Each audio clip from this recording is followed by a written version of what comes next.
Yeah. Our next speaker, Prof. Shaheed Soeker. Welcome, Shaheed. Shaheed has been with us for quite some time. Once again, prior fees must fall, prior COVID-19, and he still continues. Welcome, Shaheed. He's from the CHS faculty. Hi. Good afternoon, everybody. Thank you so much for that, Juliet. So I will be providing you with a basic overview of how we structured this interdisciplinary research module in an online environment and how we adapted our tasks in order to maximize our students' learning. Most of the disciplines in the Community and Health Sciences faculty have a detailed fourth-year research module. So this module was an introductory research module that is directed to third-year students in our faculty. The objectives were that at the end of this module, the students would be able to describe the various research approaches, conduct a literature review related to the research, as well as describe appropriate research methods, techniques, and technologies to a research problem. So inevitably, colleagues, the students would cover all aspects related to writing a comprehensive research proposal. And this is quite important to understand in that this research proposal builds up into a mini research project that all the students would actually do in fourth year. Colleagues, with regard to design and development of the module used a combination of experiential learning and blended learning within an online pedagogical framework. Students had a reflective approach to doing these various research activities. They had to find alternative solutions to methodologically related concerns. We used a blended learning approach, and we positioned the research presentations within an interdisciplinary framework. This was unique to this module in that students could possibly see how a research question could be answered interdisciplinary. And I will say more about this in the upcoming slides. Just to give a little bit of a landscape in terms of this online pedagogy, we followed 3 basic principles. Principle 1, which basically relates to let the student do most of the work, because we felt the more time students spend engaged with content, the more they will learn. And then principle 2, we wanted to foster interactivity as being the heart and soul of effective asynchronous learning. And then the last one, principle 3, we strive for a social presence, a cognitive as well as a teaching presence. And I think a lot of our speakers that spoke earlier alluded to that. In this module, we had students from the following departments participate, namely occupational therapy, physiotherapy, dietetics, and the School of Natural Medicine.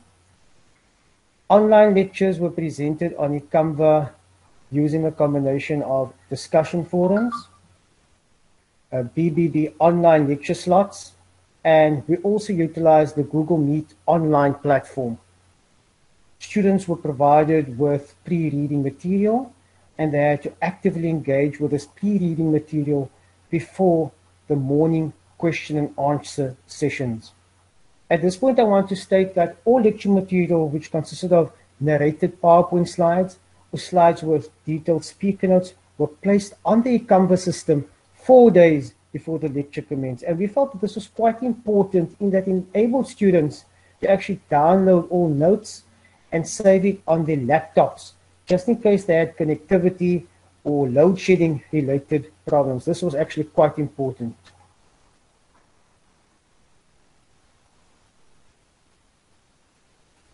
The module was presented to students over a period of about 2 weeks.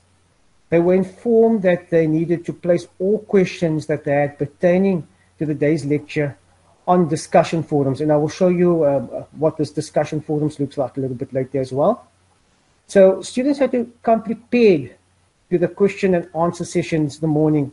And we took the approach that students had to do the pre-reading material and change this mindset of just being passive recipients of learning, but to be actually active participants in the learning process.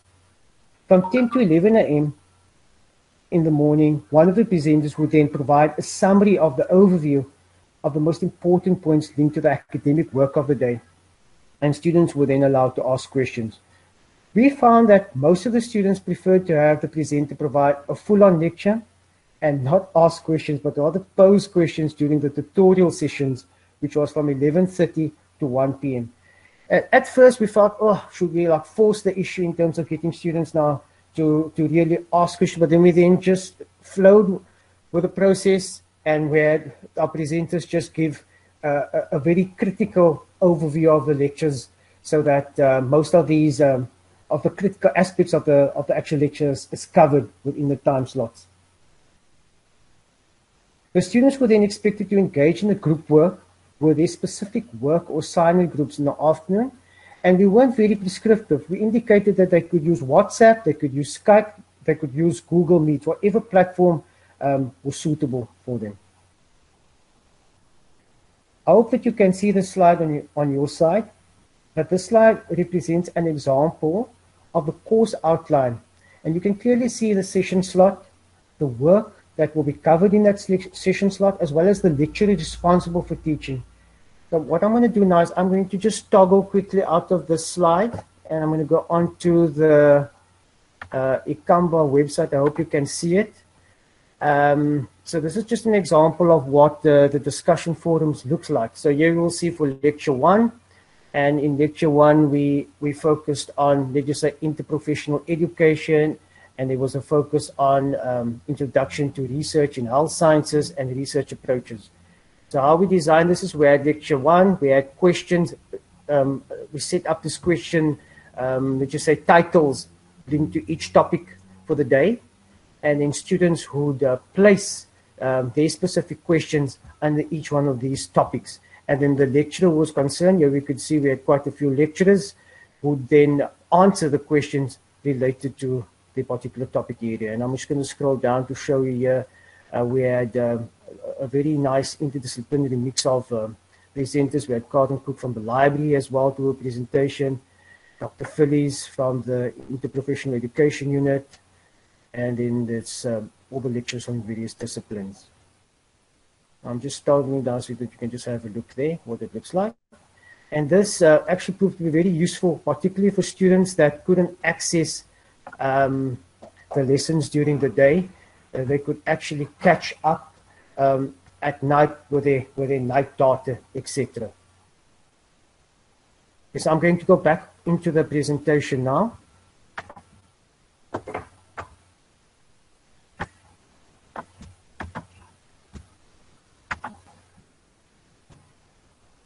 Okay, so this module had the following assessments.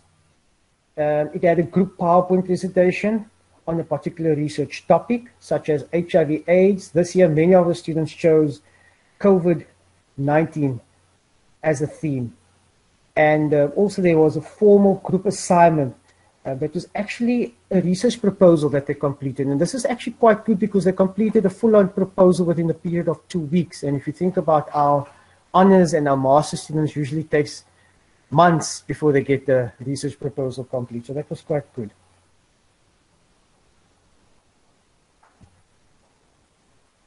Some of the challenges related to Canva, and I'll talk about some gremlins that crept into the system, were that some students were not allowed access into a Canva, and we're not really sure what the reason for that was, and that the video recordings of the lectures for the day could not be converted to the correct format. So students could hear the audio, but could not see the lecture slide. And some students actually felt that they wanted to see the actual slides as the lecturers were talking to the lectures, and they felt that that would give more meaning to them when they were going over the information. The training and coordination took quite some time, as colleagues, including myself, had to learn a lot of new skills within a short period of time.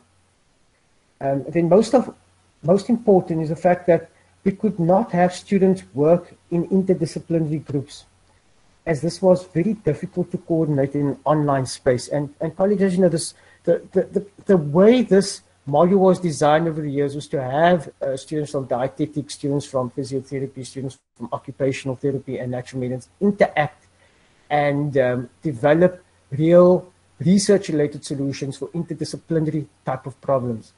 So that particular aspect we could not fully get through in the system because in an online environment we found we had to make a call at the start of this lectures that with group interaction, right, the chances of having people within a specific discipline who knows each other, work together in groups, was much easier to manage than getting students from different disciplines together within such a short period of time, and also bearing in mind all the connectivity issues that we had.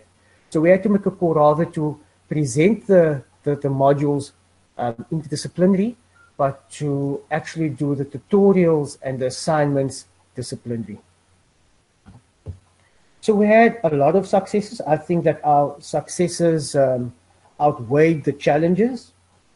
We had more than 80% attendance out of classes of 150 students, and this is significant because when we taught this module last year and was not online, we had about probably between 40 to 50% students attend the lectures in the morning, but the actual tutorials, there was 100% attendance. The module achieved a 100% pass rate among students.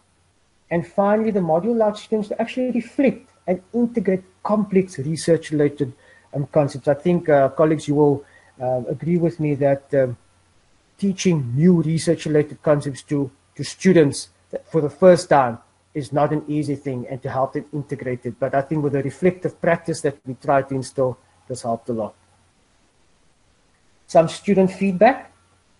97% of students indicated that the information presented were useful, and 98% indicated that the module allowed them to actively participate in their learning.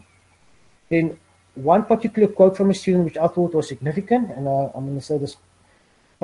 She said, "The online approach provided the opportunity to learn whilst not being at campus. I had to adapt at first, but I think the outcome was quite good," unquote. So colleagues, this indicates that students tended to see the usefulness of having a complex research module presented online, especially at a third-year level. Finally, I would like to thank all my colleagues from CIETC, the UWC Library, the Departments of Statistics, Occupational Therapy, Dietetics, and the Interprofessional Education Unit, Physiotherapy, and the School of Natural Medicine, for their dedication, because I think without their hard work and their dedication, because a lot of them were doing this module, teaching on this module, and doing other teaching as well at the same time. Without their dedication, the presentation of this module would not be possible. Thank you.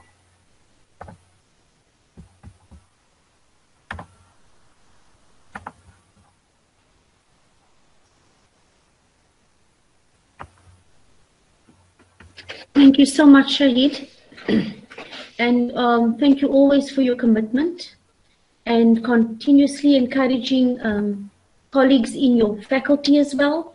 And again, showing us that collaboration is important when we have to co-teach, and the way you jointly ownership, when you think about your structure, when you approach us around the design. So thank you so much, and for considering your students during this time, this hectic period.